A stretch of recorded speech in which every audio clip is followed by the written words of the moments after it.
في أحد أحياء القاهرة القديمة يسطع منار الأزهر الشريف في سماء المدينة، وكأنه شاهد على تاريخ طويل من العلم والتعليم.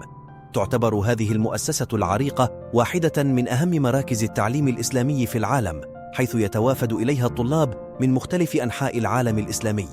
كل صباح تملأ حنايا الأزهر بالحياة، حيث يتدفق طلابها إلى أروقتها محملين بحقائبهم وأملهم في العلم والمعرفة.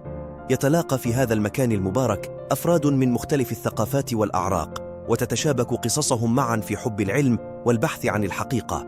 في جدران الأزهر يصدح صوت الحلقات القرآنية والدروس الدينية، ممزوجا بطيبة العلماء والمعلمين الذين يسعون إلى نقل رسالة الإسلام السمح والعلم المنفتح.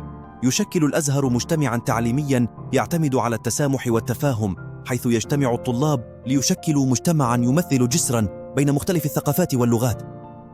ترتسم القاعات التاريخية والساحات الهادئة في ذاكرة كل من يمر عبر أروقة الأزهر. يروى الحجر والخشب قصص العصور الماضية، وتظل القبة المذهبة تحتضن حكماء العلم والتفكير. إنها ليست مجرد مؤسسة تعليمية، بل هي معبد للعلم والروحانية. وفي أرجاء الأزهر يتشابك التاريخ بالحاضر، حيث يمتزج العتبات القديمة مع تكنولوجيا العصر الحديث.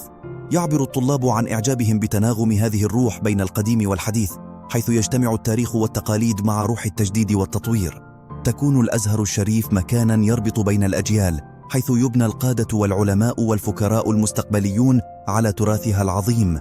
إنها مؤسسة تجسد الروح الإسلامية السامية، وتحمل رسالة العلم والتسامح عبر العصور، مما يجعلها لاحقاً لمعاناً في تاريخ الحضارة الإسلامية.